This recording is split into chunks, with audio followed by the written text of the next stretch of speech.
guys, Grand Hustle King up in the club, and for this video I'll be doing, of course, week 1 predictions for Sunday and Monday, not Thursday, because that game already happened and I don't feel like doing it. First game, Colts and Bills. I have the Colts winning that game, mainly because I just think Andrew Luck is gonna tear through the Bills defense. I think the weapons that he has and the good offensive line, I think, can hold him out somewhat for about 20 points. The Bills, I like the Bills defense. I like their D-line a lot. In fact, I think it's the best defensive line in the league.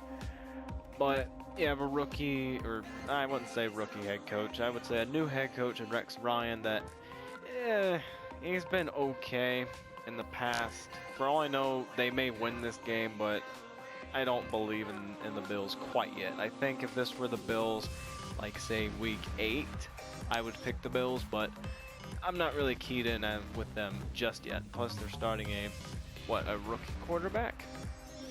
Yeah, I think some sort of rookie quarterback. I have the Colts winning 2013. Next game, Panthers and Jaguars. At first I had the Jaguars winning this game, mainly because I'm not a fan of the Panthers. The Panthers, I call them the squeaky ducks of the league, mainly because they just squeak, but they never do anything big. I mean, yeah, that one year where they went to the playoffs, but overall they just been blah. But then I realized, wait a second, this is the Jaguars we're talking about. There's no such thing as home field advantage for the Jaguars. So I went ahead and picked the Panthers instead. I think Cam's gonna run roughshod on the Jaguars to a certain extent. I think enough to land about 23 points on the board. And the Jaguars, I don't think they're quite good enough to beat the Panthers, especially since the Panthers have Luke Kuechly and Thomas Davis on defense. So, yep, Panthers 23, Jaguars 17. Next game, Chiefs and Texans. Of course, in this case, home field advantage does matter. Yeah, the Texans, the best defensive player in the league, J.J. Watt, I think is going to run havoc all over that Chiefs offensive line. And the only thing the Chiefs added to that receiving core was Jeremy Maclin, and I don't think that's quite good enough. I think they needed a number 2 and a number 3 wide receiver. They don't have that. All they have is Maclin and Jason Kelce up at the receiver positions. Of course, Kelce being a tight end. I think the Texans, they're going to win this game mainly because of J.J. Watt and home field advantage. I have them winning 24-20. Plus, I think Brian Hoyer, he's going to find some way to just do some insane comeback like he did last year. Next game, Seahawks at Rams. If there's one team last season that won both against the Seahawks and the Broncos, it was the St. Louis Rams. That team has a fierce defensive line, and I have the Rams winning this game because of that. I don't believe in the Seahawks offensive line at all. Their offensive lines played like crap, and I think that's just combining that with a really good defensive line of the Rams. I think the Rams defensive line is going to have a field day, just chasing after Russell Wilson all the time. So I have the Rams winning 23-16 in that game. I just think they're a better team overall than the Seahawks, even though that may be a bit surprising. Seahawks are without Cam Chancellor. He's the best player on that defense. They're going to do something in that game to the Seahawks. Next game, Saints and Cardinals. Now, of course, the Cardinals, I think, is a better team than the Saints so far, even though I think the Saints had a more, I want to say, entertaining, Hollywood-esque offseason. You have C.J. Spiller, Brandon Browner, and Anthony Spencer and Donnell Ellerbe added to the team. All good players, but I don't think it's quite good enough for the Saints to return to their form of 09, 010 sort of thing. And the one problem I have with the Saints is they didn't replace their defensive coordinator. They just went with Rob Ryan again, and I think that's going to be a major problem. And plus, they have a bunch of injuries on their team. They're without some of their corners, running backs, and all sorts of things. Whereas the Cardinals, I just think they have a better, more concise defense. They have Patrick Peterson, host of other players, and also Carson Palmer, and two big deep threats in Malcolm Floyd and Larry Fitzgerald on that defense. I have the Cardinals winning 31-23. Bengals and Raiders. Now, the Bengals, on paper, probably have, I want to say, a top 5 or top 10 roster in the league, but every year they just tend to screw up somehow. In fact, I think, the past 3 or 4 years they made the playoffs, and they lost their first game. And I think this is the beginning of the end of Marvin Lewis, who I think should have been fired years ago, because he just never was able to get over that hump. And I think this is definitely the beginning of the end of that guy. In this game, I have the Raiders winning 27-20 because I think the Raiders, are just going to be sort of that surprise team of this year. I really like that team. They have a lot of good pieces around. They added some good players. Derek Carr is going to develop into a fine quarterback in this league. I think he's going to be better than Alex Smith overall when it's said and done. And I think this will be his come-out season somewhat, since he does have a better cast than he did last year.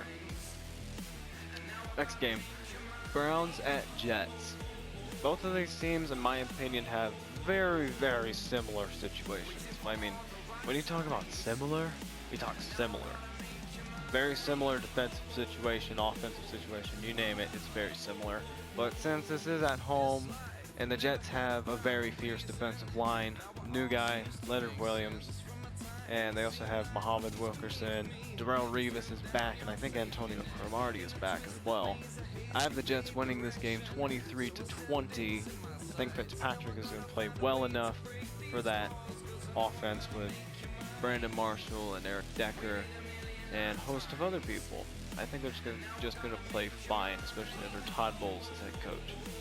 Next game, Packers at Bears. I think it's pretty clear who's going to win this game. Aaron Rodgers is a beast. You take away Jordy Nelson, you put in James Jones, no problem at all. And plus the Bears, with Gay Cutler, I do not like him. He's just a bad quarterback. I have the Packers winning this game 34-17. It's going to be a blowout. And it's going to really prove that John Fox, it really was not, it wasn't him that won the Broncos games throughout the past few years. It was really John Elway who did. And I think him going to the Bears is going to prove that, since he has a really bad roster to work with. It's going to take him some years to figure out how to improve this team, but there's going to be some growing pains. Next game, Dolphins at Redskins. It's another pretty clear who's going to win this game sort of thing. I think the Dolphins are going to win this game 31-14. Ryan Tannehill is going to come out with a good performance with his weapons. And of course their defense, Ndamukong Suh, Brett Grimes. Oh my god, voice crack, I'm sorry. And the Redskins is just a lighting patch of fire. That's all the Redskins are. They're just a lighting trash fire. Like green trash fire. I don't even know what they are. They're just bad. Even without RG3 at quarterback. So yes, Dolphins will win that game. Now, next one, Lions at Chargers. I have the Lions winning this game mainly because I like their offense a little better and their defense a little better than the Chargers.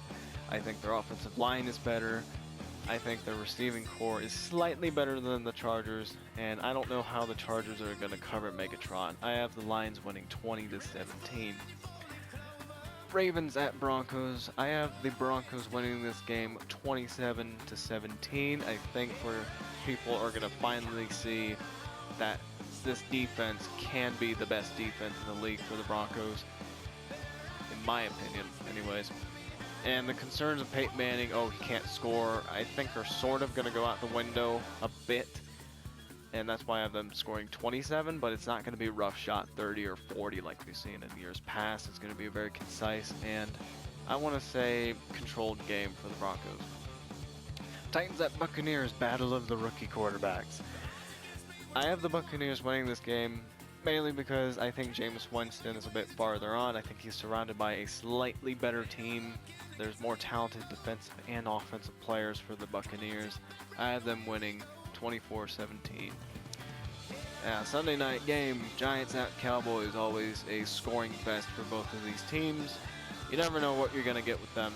I have the Cowboys winning 29-27, mainly because I just don't believe in the Giants defense. They do not have as good of a defensive line as they had in years past, and I don't think JPP is going to play this game. So I have the Cowboys winning by 2 points. They're going to get a safety somewhere, or maybe just a bunch of field goals. Cowboys are going to win this game. Darren McFadden is going to run roughshod all over the Giants. I've seen Darren McFadden play. He is a nasty runner, much nastier than DeMarco Murray. Yeah, 2 Monday night games. Eagles at Falcons. I have the Eagles winning this game in a shootout, 34-31. I think the Eagles offense is going to show just how devastating they are to this league. I think Sam Bradford is going to show that he's finally going to be great, assuming he doesn't get injured like he has in years past. And the Falcons, even though I like them, I like their new head coach, they're still a few years away from getting their appropriate personnel in place. And that's why I have the Eagles scoring 34 points. I think the Falcons are going to tackle well. I just don't think they're going to sustain it well enough. So, yep, Eagles 34-31. And then the last game, Vikings at 49ers. This is a really, really, really tough game. You don't know what you're going to get out of both of these teams. Sort of. But with the Vikings, I think this is going to be their coming-of-age year. I think this is going to finally be the year where Mike Zimmer really shows what this team can do, especially since Adrian Peterson is back. The Niners, I don't really believe in their offensive leader in Colin Kaepernick. I think they're going to score about 17 points on offense. I like their weapons, but I just don't believe in that guy. Plus, they lost some offensive line players as well. And the Vikings, I have them winning this game by, I want to say, 24-17. I like the Vikings in that game. Wouldn't be surprised if the Niners win, but the Vikings, they need to show that they can actually compete again. But anyways, that's all of my teams' predictions for this week one of the NFL season. Can't wait to watch these games on Sunday. But anyways, like, favorite, subscribe for more videos. I'll try to upload, I want to say, every 2 to 4 days is my goal. That's the amount I've been able to get out lately, because I just think it's easy, because I can think of ideas easily and then get gameplay and stuff. But anyways, like, favorite, subscribe, and I'll see you peoples hopefully in my next video. I'm hoping.